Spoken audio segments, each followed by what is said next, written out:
All right, buckle up. This episode is a passionate discussion about hobbyist versus photographer versus professional photographer with myself and Mark Rossetto from PBBN. You are definitely going to want to take a listen to this one, so stay tuned.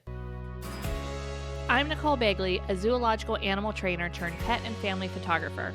Back in 2010, I embarked on my own adventure in photography, transforming a bootstrapping startup into a thriving six-figure business by 2012.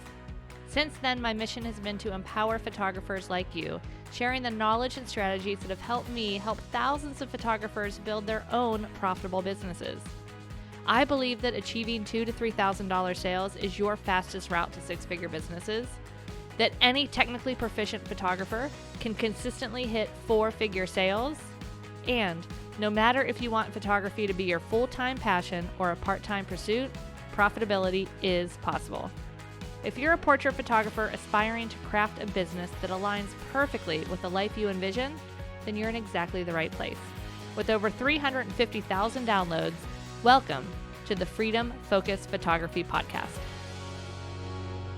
Hey everybody, welcome back to the Freedom Focus Photography Podcast. I'm your host, Nicole Begley, and today we have my friend Mark Rossetto from Professional Photography Business Network, otherwise known as PPBN. I can't say those things fast. PPBN, you got it in one. It's all good. Professional Photography Business Network with all the PPs and the SWPP and the PPAs and the NZIPP. Thought we'll just add another PP in there as well. How you doing? I love it. I love it. Oh my gosh. I'm so excited for this conversation. We were just chatting a little bit before about what do we want to talk about? Because this could go in a lot of directions. And we're going to talk about a topic that, I don't know, it might ruffle a few feathers. You think? I love a good controversial thing at the moment. Everyone's too nice. So now that we have you guys all hooked and you're like, oh my God, what are they going to talk about? I love it. Yeah, let's just dig in. Basically, we were talking about how, well, obviously the industry has shifted. When did you start? Like, when did you become a photographer? How long have you been in this industry? 2002. So that is... Okay, so you started when you were like 3. Yeah, exactly. You can tell by the grey hair. 2002, 2002, 2003. So I started photographing tourists on a tourist boat in the Whitsundays as a photographer, selling the photos on the way back on the boat. So I knew very, very, very early on how to shoot to sell, how to shoot pressing the button once, not 4 times, and choosing which photo I want. Yeah. Just shoot super clean. Was that film back then? No, it was just turned digital. I had a PowerShot S40, which was a 4 megapixel camera. I had a choice between a 3.2 and a 4 megapixel camera, and my memory card was 128 megabyte, and I brought the 1 gig card. The 1 gig card was like, oh my gosh, they've got a 1 gig card. The 1 gig card was like $600 at the time. But yeah, very long time ago. Yeah, that's crazy. At least you had a pretty location for it. Oh, it was so good. To the Whitsundays. So good. I have not been. That's on my list. I've got a long list, though. That's awesome.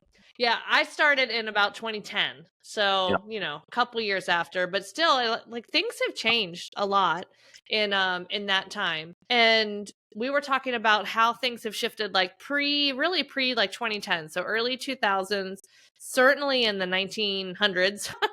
Sounds so way back. So old. Way back in the last century. You really kind of needed a studio space to be quote professional, where that really all started to shift when I kind of entered the industry in around 2010 in there. And now that is certainly not a requirement to be a professional, but we kind of wanted to talk about this kind of evolution of hobbyist to hobbyist photographer and professional photographer, and what's the difference, right? Yeah. It's a good one. Yeah. So just to break it down, early in the 1900s, it was for film, right? And then digital came out from 2000 to 2010. It was new and everyone had to make that shift. Now, also, I started my studio business in 2008. And it was very much so a thought process that if you wanted to run a professional photography business, you needed a commercial space. And that was Mm-hmm. generally, it was generally true. It was generally like if you were a professional photographer, you owned a professional commercial space, or you had a semi-built area in your home that was looking like a commercial space. And then pretty Yeah. much from 2010 to 2015, 2020, the lines got blurred a little bit because there were amazing photographers producing amazing work from all over the world that worked from home. And then it got kind of grayed out. Now, 2020 came along, then COVID came along, and a lot of those big commercial spaces lost their spaces, and working from home Mm-hmm. became virtually the norm. Even the biggest companies around the world, like the tech companies, like massive companies, they have this, work in the office, work from home kind of scenario. So now working from home is extremely normal. So it's kind of like, okay, 2024, 25, 26 and beyond, if now the working from home is your stock standard as a professional photographer or a photographer or a hobbyist, what are other things that we can do to go from a photographer who likes to take photos, who's been working in the industry for a while and taking images and selling them as the digital files, opposed to a professional photographer? Like, what else can we add within our business structure and form and format and process to kind of like define those lines again, to elevate Mm-hmm. your brand and style as a professional photographer? But on saying that, Nicole, you look up the dictionary, and a professional is someone who earns a living from profession. It doesn't say Mm-hmm. anything about digital files or wall art or if you need a website or if Right. you're on Instagram. But it's like, the thing is like does it really matter, and what can we do to elevate our brands into that professional space? Yeah. Well, and I want to point out too, just because like we're talking about, all right, a hobbyist, which is obviously someone that really enjoys photography that is likely not getting paid for it. They're just loving it and enjoying Yeah, it. Nothing wrong with that. Awesome. And photographer, also nothing wrong with any of these levels. We're just trying to no, define them a little nothing wrong bit. with it. It's someone that is maybe making some money with it, but they're not making enough money to earn a living from it. However, I do want to throw this caveat out there that you can be, I think in my book, a professional photographer who is doing this part-time. Oh, So absolutely. I see some part-time photographers that 100% are running a professional photography business. They're serving high-end clients, excellent service, beautiful products, beautiful work, making good income by working just, a few clients a month, a little bit on the side while they have some other job or maybe just work part-time. So I just want to clarify that for everyone out there. I think that's actually a big myth. And I don't know if you hear this too, but I hear this quite a bit of people that are wary to charge professional photography prices and run a professional business, which we'll define more here in a minute, because they say, well, I'm just doing this part-time. Like because they're doing it part-time, that they don't deserve to be running a professional level Yeah. business, which I say is bullshit, because you have less time than if you were doing this full time. So you better make it count. Yeah, I actually go the other way. So I have this really weird but really intrusive question and thought process when designing a price list. And one of the questions that I Uh-huh. asked, and I always have to pre-frame this and going, this is going to be a weird question to ask. And I know it sounds like it's none of your business, but it will determine the way that we structure your business and your price list. And the question Yeah. is, do you really need financially to run a photography Yeah. business?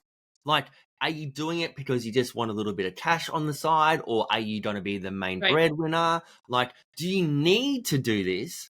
Are you working at it full time and part time? Because there's a lot of people that I work with who have their full time job. They have a job. They have a job Mhm. full time. They're earning great money from that. They just love photography. So I put it in the way, Nicole, of like what you just kind of said. You don't have time, to put it simple, for shit clients. You might as well Yeah. go out with a bang and put your prices of where you want them to Uh-huh. be, because at the end of the day, it doesn't matter if they book with you or not. It's irrelevant. Like, who cares? You don't Yeah. need the money. You're doing it because you want to, Mhm. not because you have to. And if you're going to do it, you Yep. might as well get paid accordingly for your craft and skill, because you don't have time to do Mhm. hey, let's book in a $95 shoot and let's see if they hope that they buy it later. Now, Yeah. that works Right. extremely well if you're shooting 5 to 6 to 10 shoots a week and it's a little bit of a win some, lose some, and it's a numbers game and there's marketing around it. But if you're doing 1 per week or 2 per month, you want those 1 or 2 or 3 or 4 to be at the level that you want it to be. So why wouldn't you go out guns kind of blazing? And we talk about, I could go on a whole tangent of opportunity costs.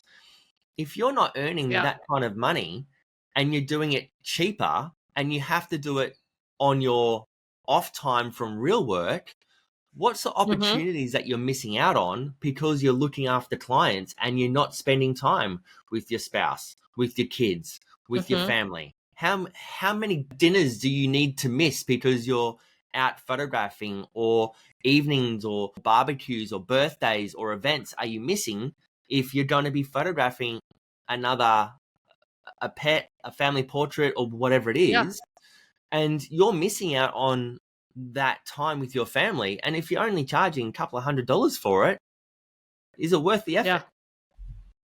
That's Right. Why not just maybe stick hobby wise and just do it for fun in the time that really fits your schedule? Yeah. Exactly. 100%. Oh my So gosh. Yeah, go ahead. on that note too, just to pre-frame what you were saying too, as a photographer, there is also a lot of photographers who just do digital files only, but they're charging accordingly for the digital files. And not that they don't need to do finished artwork, they just don't want to. In my mind, it is taking the easy road out because you're just doing files. Like, doing files is important, but let's be honest, what are you going to do with the files afterwards? It's most likely going to sit on the phone, a computer, an iPad, and you're never going to see it again. I put it to like being a chef, right? You order food from your local bistro, they'll slap it on the plate, however it turns out like is whatever it turns out like.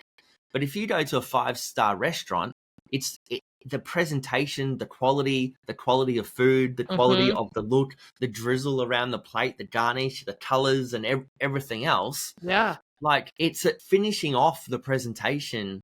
It's finishing off your artwork. And most photographers, sadly, Nicole, don't know how to use the images effectively for clients or albums or wall art or collections or composition, because they've never been taught it, because or they don't shoot for it because they just shoot whatever they feel like and hope that they like it as a digital files, because nothing has to match or go with anything anyway. Yeah. Oh my gosh. I have some thoughts. First thought being that going back to the restaurant piece, that one of the reasons, because that's one of my like things that I absolutely love. Like, I will go out to eat at all the places all the time. Yes, please. And when you go to those places that are like, that stick in my head, yes, the food was amazing. But the whole experience, the decor, like you could have amazing food in a crappy, like little undecorated, not attractive place. And yeah, the food's still going to be good. Am I going to remember that as one of my best meals ever? No. Like, it needs to have the ambiance. It needs to have like an interesting menu. Hopefully they have a good chocolate martini. They need to have good food. The presentation needs to be amazing. The service needs to be just, top notch. And when all of those things are together, you have an experience that like transcends a normal dinner. And it's like one of the ones that you remember for a lifetime. So that's kind of the same thing with our photography services. When you start to bring all those pieces together, then they're paying more, but it's no longer about the photos. It's about the experience of how you made them feel, of how they remember that time with their family, with their dog, with whoever you're photographing at their wedding. And that, all those pieces, if one of those pieces is severely missing, then it's going to be hard to kind of get up to that level. The other thought I wanted to mention too, and then we can decide what tangent we want to go down from which one of these paths. Go down the rabbit hole. Is also about those. It's also about the digital files. Like, if you're a consumer, let's say you're like an award-winning, amazing photographer, like the other photographers look to your work and they're like, "Oh my God, it's absolutely amazing and stunning." But Yeah. you're selling digital only, and then there's somebody down the street that just hung up a shingle yesterday. Their work is like, maybe Pretty good. technically okay, but not even technically correct. Joe Schmo public can't really tell the difference. They're gonna see you're both selling digital files. What the hell is the disconnect on the price? Because they're both the same thing. So even if, and I've seen only a handful of people do it well where they're going just digital, but I personally believe that they can add in at least like a big piece of wall art to make it so much better. But they're doing a different experience.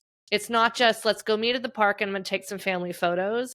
It's we're gonna go on a like half day hike up into the mountains to Yeah. create this amazing experience, and your digital files are the thing you get, but they're actually selling the experience. So if you're going digital only at the local park, it's a race to the bottom.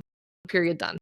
Absolutely. Absolutely. And then in that case, let's use your comparison with two different photographers, right? And we could probably go down this Yeah. road, I reckon. It's like, what's the difference? What is the Yes. difference? Like, we can come up with a list of like, what is the difference between that fine art photographer who's amazing at what they do but does digital files only, to the mediocre photographer, the stock standard, the nice, decent quality, but their whole business is elevated because they offer a different service. Because I can tell you now, if you looked in your area, and no matter who's listening to this, and let's just say there's 100 photographers in your area, because there probably is, there's 100 photographers. Nicole, how many of those 100 photographers in your area would be doing a digital file only style of photography business? Gosh, 90. At least. At least. Yeah. So do you want to fight for work with the 90, or do you want to fight for work with the 10? The 10 that are like, and this is the part, it's like, how are you going to stand out from the crowd? From a professional point of view, what are the things that we can implement within a business to make you look and feel like a more, let's use the word more, professional photographer? That's what I reckon. Because we can give people I some love cool. it. I love this. I think an easy place to start is going back to the thinking about like the best dinners and like, all right, what are these different pieces? So from a photography experience, what's your website experience? Like it doesn't have to be the fanciest thing, but it can't be janky. It can't have like it can't be from the 1900s with music blaring. Yeah. Like what's that user experience? What's your onboarding experience like? What's your client education experience like? Are you giving your client some sort of PDF printed thing? Are you mailing them something? Are you surprising and delighting them somewhere along the experience? What's the product that you're giving them? What's the service? Like, are you coming to their home to help them choose? Are you showing them their artwork on their walls with a digital, something like a sales tool? How are you presenting that work that they bought? Like, are you just showing up with hey, here's something, I just carried it in, or is it in a pretty bag with a ribbon? Like, are you sending a thank you note?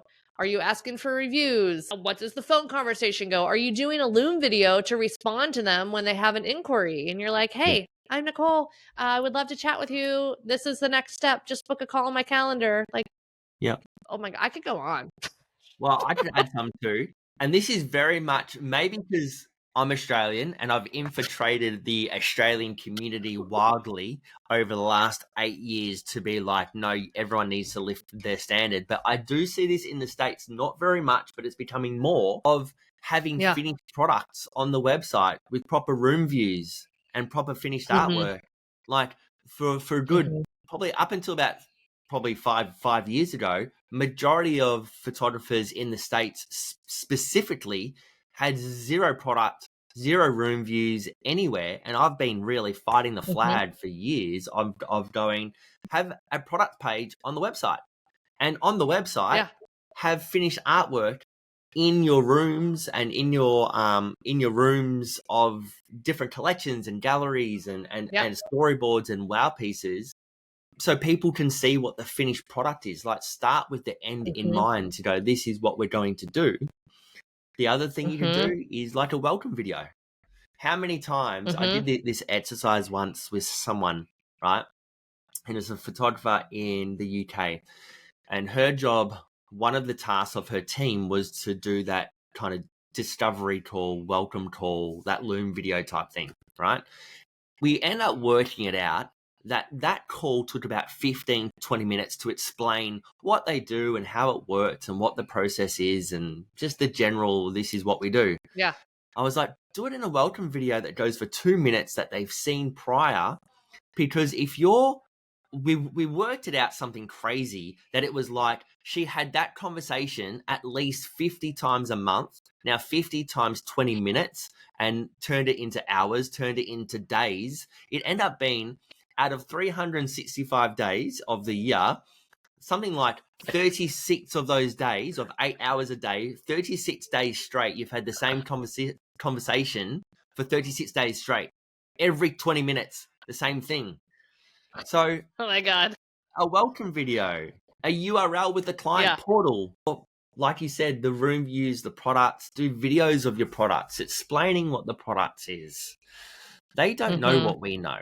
They don't even know what's available. No. It's like it's our job Mm-mm. to do that. And I guess back to the original question, the difference between a photographer and a professional is that professional is giving that professional service and product that but not a standard photographer would not be doing. Yeah, I think that's actually a really good key too. A differentiator is a professional photographer can give their clients advice on how to enjoy their photos, where a professional photographer is just like, here's files, here's photos, have fun.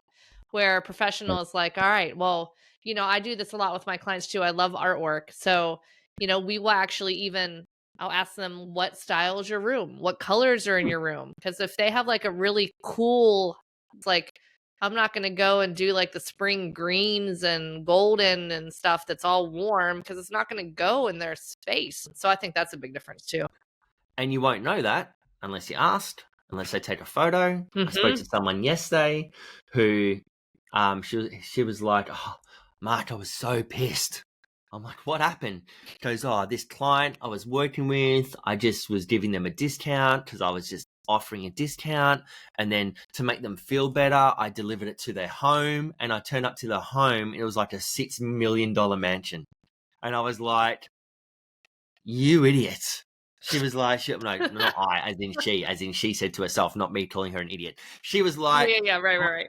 this is the part, right? This is a part of a service. Imagine if she turned up to that home beforehand and they loved her, and you're walking around that space and you're like, we can do something here, we'll create something there, and Mm-hmm. everything's bespoke.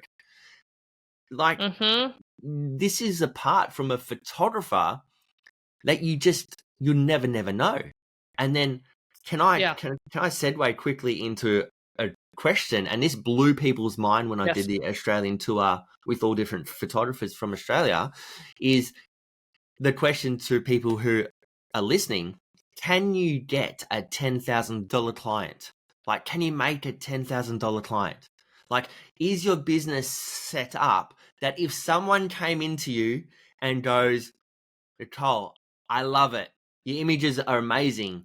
I'll have one of those, Mm-hmm. that collection, plus an album, and in my holiday house, I want to put that in that wall, $10,000 sale. Like, is it Yeah. even a possibility? Because unless you're selling Yeah. products, digital files, you could probably get up to 2, 3, 4, 5 grand, I reckon. 5 grand is like, Well, I that's don't pretty know. good. I think anything over 2,000 for digital only is a hard sell Absolutely. because of the commodity piece. Yeah. Because to the public, it's bananas and bananas. Like it's Yeah. still the same product. And why would someone's cost 10 times more than the $200 person? Yeah. So the question is, So to yeah. your people who are listening, can you get a $10,000 sale? Is there even an Yeah. opportunity for your clients to get a $10,000 sale? Because new photographers out there who are doing digital files Yeah. only, or the people who are teaching that digital files is okay, their mind is blown going 10 grand. I'm like, I can't even get two. No Like, there's chance. no Yeah. way I could do that. And I'm like, well, let's have a look at your website. What are you trying to sell? Yeah. And it's like, oh, I've got the Mhm. choice between 3 digital file packages from 400 to 750 to 995. And Yeah. it's like, well, there Yeah, you go. right. Uh-huh. Yeah. Now, I do want to throw a caveat of something at least that I tell people, and there is one time that I think that it's okay to be digital only, all inclusive, low cost. And Yep. that is when you're starting your business and you're practicing and you're still like trying to figure out your camera, you're putting your website together, you don't even know, like, I Yep. need to focus on how to learn how to do all this editing, and then I'm going to start bringing some products in. So I'm a big believer in, like, yeah, sure, Oh, get some money, absolutely. like offer something to get paid while you're in the startup phase, but Abs- know that that cannot be sustainable. And the goal is to get comfortable with that, start to bring in the products, so then you can start to move into the boutique space, which I believe is the only way to run a sustainable business, part-time or full-time. Absolutely. Hence the Yeah. hobby. I want to be a photographer. Photographers selling Mm-hmm. digitals and doing really well. I need to up the game. Professional photographer, Mm-hmm. full service, IPS, Yep. composition, finished artwork, room views, products. Go to their house, hang it for them. Like, do Yep. whatever you need to do, type thing. Yep. Yep. Yeah. Absolutely. Yeah, absolutely. I do want to do one more. I mean, and this might be, I don't know. I tend to, like, maybe it's breaking the rules of what all the industry people have said for a long time. Because I had a situation where a student was talking to me and I was helping her with a price list. And, at the time she was having like $1,000 sales. And I was helping her come up with kind of three collections, like a 1,000, 2,000, 3,000 type dollar collection. Yeah. And in the $3,000 collection, we were going to have, like, can include quite a things, like a small album maybe, and a piece of wall art and some digital files. So it's kind of capping her sale at 3,000, but she Yeah. was like barely hitting 1,000 now. And she Yeah. was like, but Nicole, don't I have to go for a $10,000 sale? I'm like, No. no, you don't have to. Like, if you are getting $1,000 sales and a $3,000 would like rock your world, like, let's set your price list up to be like, to your clients being like, oh, heck yeah. And then you get to the point where people are buying that all the time. And you're like, I'm leaving some money on the table. All right, it's time to change our pricing again. And then I think that's where you start to move into that more open pricing, where you have the ability for, like, oh my God, I just had a $10,000 sale. How the hell did that happen? That was Yeah. amazing. But I think there's this, it's a growth of our business, right? Because if we just started, like right now, I picked up a camera, and even if I picked up the camera and I knew how to use it right out of the bat and was creating beautiful images, it takes a little bit of time to learn how to interact with our clients, serve our clients, build those business resources and processes, and do all those things, find the beautiful products, just learn all these things. So it's usually like a trajectory of, kind of lower costs. Then they start to have a couple products. They hit maybe their first $1,000 to $2,000 sale. And then they get to the sweet spot of like the consistent $2,500 to $3,000 sales, which I think is your fastest path to six figures. Yeah. And then you're opening the door for those like high end luxe sales. Yeah. So yeah. So anyway, that's my soapbox. I put it. I'm with you 100%. Yeah. I'm with you. I call it flatten the curve, and everyone loved that Yeah. expression in 2021, didn't we? 2020, 2021. We got to flatten the curve. I would rather have quality, consistent, another 2,000, Mm-hmm. another 2,000, another Mm-hmm. 2,000, another 2,000, and just have like 2,000, 2,000, 2,000, then Mm-hmm. 500, 25, 1,800, 300. So what we had Yeah. in our studio that we ran in Victoria, our all in was $3,000. I knew Yep. that 40% of our clients would spend $3,000, and I knew that Mm-hmm. 10% of our clients would take their free product and run, because we were doing like 40, 50 shoots a month.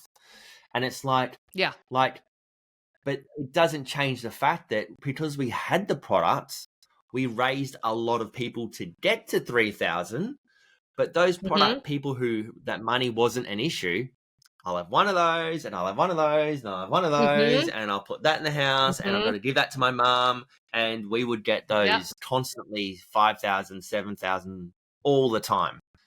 Flatten the curve. I'm all up for flattening the curve of like the thing that the most common thing that you said that we get all the time.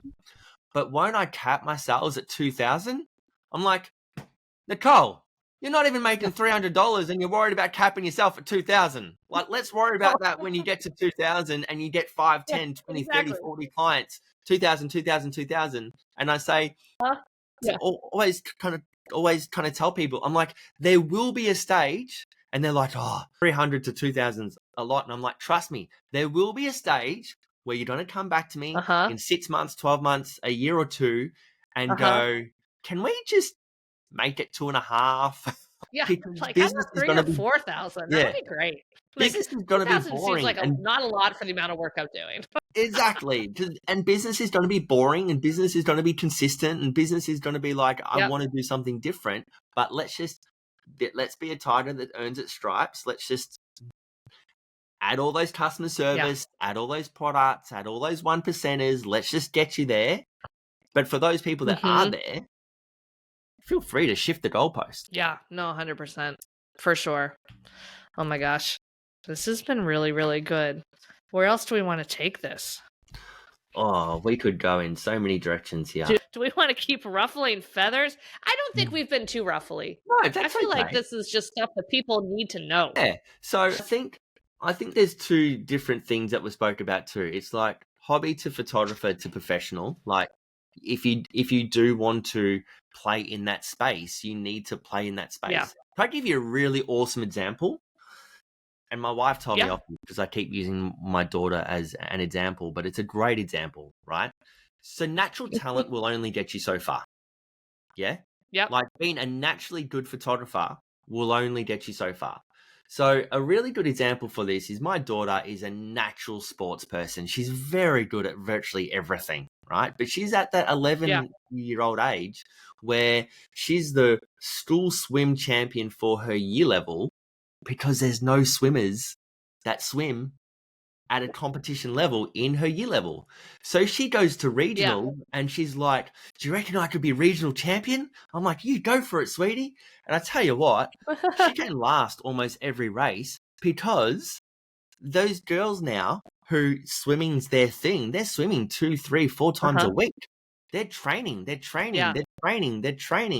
And she was like, they're just so fast. I'm like, this is their training to be fast. So from a photography point of view, being a photographer and taking pretty photos is only going to get you so far. You need to train. You need to add these service and products and different things if you want to play with the big dogs. If you want to get to that level, you need to upskill. You were saying before, you can't just change your price list and expect the same thing. You need to change the service to suit the price list. If McDonald's came out tomorrow and went the Big Mac, sorry, they used to be $6 and now they're $15, everyone's going to be like, what? Why would you do that? No way. Yeah. I'll go to the next level up. Yeah, we were talking about that, and I the more I think about it, it's always really fun. I'm like, oh my gosh, this goes for so many different industries.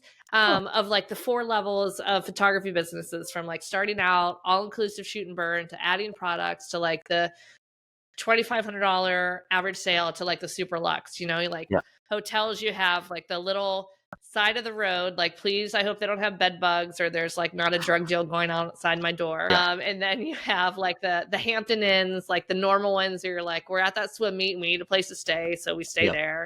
And then you have the resorts where you're like, the resort has now become part of the experience of your vacation. Like, I'm spending an afternoon at the pool, I'm going to go to the spa. Like, the experience is an important piece of it. And then you have like the super luxe, like the Ritz, where like the service is off the charts, but it's still like the experience of the resort. Restaurants are the same. I mean, like shopping can be the same. You can go to like TJ Maxx or the mall, or like then you go to like the super high end brands that I don't even know. And But end of the day, it's crazy. Any industry. Any industry. But out of the, you know what they all include? A bed to But sleep on. yeah. A Yeah, bed. exactly.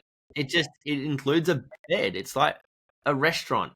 End of the day, Yeah, you're just gonna fill your guts it's with food. some food, and Yep. whether it's just a quick McDonald's to fill the hole, or it's an anniversary Uh-huh. dinner where you're gonna spend $300-400 on, end of the day, Yeah. it's still just food. End of the day, it's still just a bed. And end of the day, it's Uh-huh. photography. But it's like, it's the experience of the photography that counts. And do you know one of Yeah. those things too, to add some value to it as well? And had a great conversation. We had one of our speakers in Australia, Karen is her name, from Adelaide. Her son actually passed away in his sleep a year ago, Mhm. like literally 2 weeks ago. And Wow. he's only 14, and she gave a talk about, she's a photographer and a celebrant and a Yeah. mum, but she's like, I didn't realize how important photography was until you lose Mhm. people that you love. And then, but what she Yeah. spoke about is she's got images, and this is where the experience goes to another level. Is that if you're creating images that you can kind of look at the photos and you can, I'm pointing to behind me, you can hear the Yeah. laughter of the kids still. You can still feel, Mhm. you remember that night was a warm summer night and the sun on your skin. And you can literally close Mhm. your eyes, or you can look at the photo and it instantly transports you back to your wedding day, or the hike that Mhm. you did, or you remember how chilly and cold it was, or you remember the sounds of the crunching in the snow or the leaves when you look at that photo. Like, if you can create an experience that is so phenomenal that transports people back to that particular moment, you can charge almost whatever you like because it's priceless. Mhm. So yeah. Yeah, 100%. I think the trick there is being able to elicit that emotion and speak to that value, like, because we all have that value, right? Of any human or animal that we care about. Like, we have Yeah. that value inside. So, how do we speak to that value during our marketing, during our education, when we're talking to that client to let them know that this is what they're actually purchasing? Like, this is what they can expect. And then, if you can get in touch with that identity of that person, then price is irrelevant. It doesn't matter. They're going to choose you because you're speaking to something that matters most to them. Yeah. And creating Yeah. something I know from that like is a beyond just a photo that someone else can do kind of down the street Mhm. for a quarter of the price Yeah, as yeah, well. for sure. Oh my gosh. This has been a really great conversation. I have enjoyed it. I've enjoyed it too. I think And we've now been I'm quite hungry and I want to tame. like make a nice restaurant reservation for the weekend. Yeah, yeah, yeah, yeah, yeah. I think we've been quite And tame. then write it off because it'll be research for a future Oh, podcast. absolutely. Absolutely. Absolutely.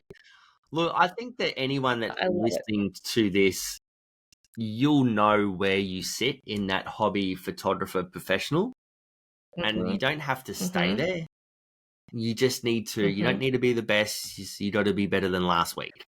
Like, what Yep. can you add to your product and service that you're not doing now that you could add Mhm. moving forward? Even when it Mm. comes to Yeah, one thing at approaching. a time, really.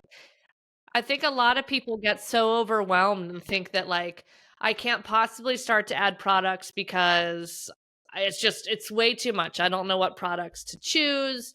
I don't know how to order them. I then have to do this whole product guide, and then I have to change how I sell, and then I have to do this, and they go into this spiral of just overwhelm and anxiety around it, where really it could be, can you go pick one type of wall art and just offer that? Just Yeah, offer it. Just add it as an add-on. Would you like to add this on? That's yeah. all. Like, start there and You know then do what I one did thing once? and one thing. I did once, right? I had this same conversation. Yeah. So when I started coaching like 5 years ago, didn't, just starting out, I had this girl contact me on like a Tuesday, and she's like, Yeah. brand new photographer starting out. She's like, Mark, I've got my first client tomorrow.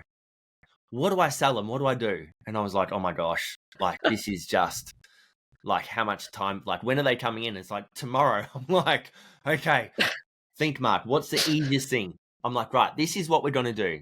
We're going to photograph it. You're going to choose your favorites, put it into Lightroom, and I want you to ask 2 questions.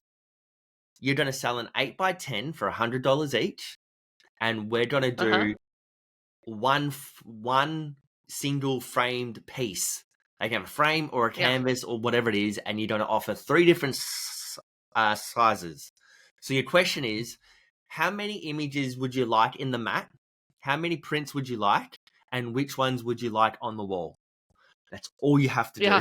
I'm like, don't complicate it. Don't worry about anything else. Just be like, here's an 8x10. Here's a 20x30. How many 20x30s you want? How many mats do you want? She ended up selling like 30 mats and 3 20x30s on the wall for $4,500 on her first sale that she's ever had. And she was like, it really wasn't that hard. I was like, oh, honey, you just got lucky. I was like, but it just goes to show that you don't need to complicate it. It's like, how many prints do you want? Which ones do you want on the wall? And what product? Just start there. Done. Yeah. Easy. And if you need more help, call me or Mark. Yeah. Well, that's the end of the day. If you need more help, if it gets overwhelmed and you're like, I don't know which way's up anymore, and you get the foggy head and you just need someone to talk to, just talk to someone. Don't not speak to someone because you don't, like, it'll take you too long to work it out. Like, a price list takes an hour to 2 hours, you're done. Like, that's all it takes. And you'll never have to change it for years. Like, don't overcomplicate it. So, no, for sure. It's so hard because we're so close to our own business and our own thoughts about it. And we just go round and round in circles. And then you can have somebody else look at it and like work it out in half an hour. Be like, oh, well, that was easy. Can't see the forest through the trees. Yeah, for sure. Well, tell us, Mark, where people can find you, where they can reach out to you, where they can follow you online, all that good stuff. Yep, all the good stuff. There's 2 parts. The coaching side is markrossetto.com. That's if you need a hand with coaching, with price list products, client experience, workflows and things. But the Professional Photography Business Network is one of those really cool groups where why learn from one when you can learn from a many type of scenario that has podcasts just like Nicole's podcast, but then it's also got the master classes on teaching. It's got templates on Canva for toolkits. There's 16 different templates in 3 different styles, social media prompts. What else is there? We do live training every fortnight. It's just, I guess the PBBN stands for Professional Photography Business Network. So it's for photographers that want to run a professional photography business and actually make money out of it, not just take pretty photos. If you want to learn about lighting and pets and position and retouching and take photos of pets and things like that, do not join the PBBN. It's the worst place that you could ever go to. If you want to make money and get around like-minded professionals that want to run a photography business, feel free to find us. PBBN. Perfect. I love it. Awesome. Well, thanks for spending some time with us. Had a great time. And we'll see you around the podcast, I'm sure, again soon. Looking forward to it. Thanks for having me. All right. Of course. All right. Thanks, everyone. Have a great week. Talk to you next week. See ya.